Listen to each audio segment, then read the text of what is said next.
And joining us now here today, we're learning more about Earth Optics. Their CEO, Lars Dierud, is with us. And Lars, it's great to talk with you again. I hope you're doing well. I'm doing great. Great talking with you, Jesse. Well, first off, for folks who may not be familiar, who exactly is Earth Optics? What do you guys do? We're a soil mapping company with an emphasis on mapping. So we create a range of data products all the way from soil health, soil fertility to compaction. And one of our more popular products is detailed carbon mapping. So, with that detailed carbon mapping and looking at soil mapping, how does Earth Optics data, how does it underpin the carbon credits that markets and stakeholders trust? Yeah, so we're doing a decent amount of the carbon quantification for carbon programs in North America.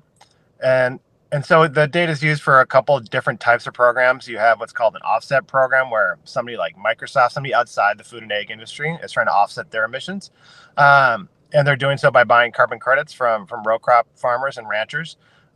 Usually because the farmers and ranchers are adopting a practice that's assumed to generate or accumulate more carbon in the soil, and so we're the ones that come in and we do the baseline, and then in following years we remeasured, and then approximately that difference between the baseline and the remeasure is any accumulated carbon that's found is credited. And so on the other side, we work directly with food and egg companies, but also with farmers, making those same type of measurements, but using what's called an inset. And so that's somebody like General Mills trying to reduce their overall carbon footprint within their whole supply shed.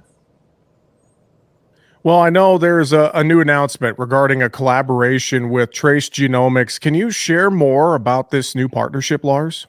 Yeah, we're super excited to be working at a closer level with Trace. We probably pull more soil from the United States than anyone else in the country, and so given that, it's nice to really form tighter partnerships with certain laboratories, so we can really understand the end-to-end process from field to data point. And so Trace really has phenomenal accuracy in general with the measurements they make, especially around carbon. But also it allows us in the future to expand, be able to offer additional soil measurements as well beyond just carbon and fertility measurements. Some of the next generation type of measurements that they're making at Trace around DNA fragment analysis, etc. Well, how does this partnership between Earth Optics and Trace, how does it advance carbon, Lars? Yeah, carbon's a hard thing to measure, especially, I should say, changes in carbon.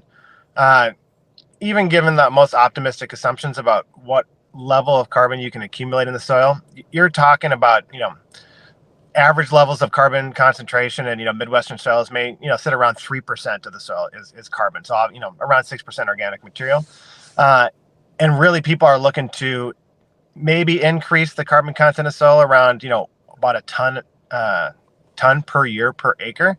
But that ton per year per acre represents just a fractional change in the soil. So maybe going from 3% to about 3.1%.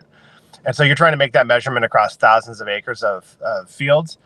And so the more accurate you can do that laboratory test, the more accurate we can do our job. So our job is really making an incredibly accurate soil map of carbon concentration, but it's all built off using machine learning from what the laboratory measurements were on the field itself. So better data from the lab, much better map for us and more accurate. So it allows us to just get better and better and closer to finding that difference of 1 ton per acre per year. Well, a lot of great thoughts and really exciting partnership between Earth Optics and Trace Genomics. I know if folks want to learn more about everything you guys have to offer at Earth Optics, I know they could do that easily online, earthoptics.com, can't they? Absolutely. Yeah, go to our webpage, follow us on Instagram, and check out LinkedIn.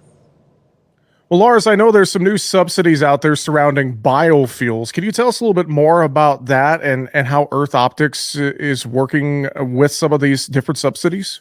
Yeah, absolutely. So there are new subsidies, new price points set for low carbon intensity corn production that's feeding sustainable aviation fuel and other ethanol and biofuels.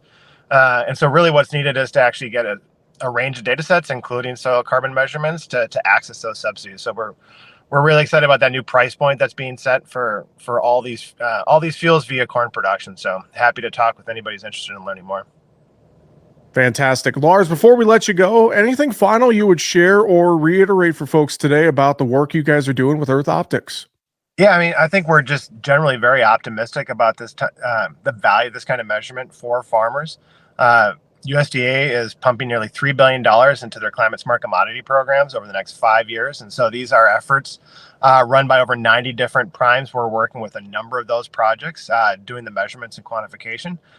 So these are mostly new dollars coming directly to farmers to help them adopt practices to ultimately get more than commodity prices for their ingredient production. And so we really think that data is that next generation thing that increases the value of the ingredients that are produced every day by our farmers. And so it's our job to go create that data set, but it's really the farmers and ultimately the consumers that are looking to pay a higher premium for products that were generated in a way that brings carbon out of the atmosphere and puts it back in the soil. Well, great thoughts with that. Lars Dyrud, CEO of Earth Optics. Lars, thanks so much for joining us today. We appreciate it. Awesome. Thanks so much, Jesse.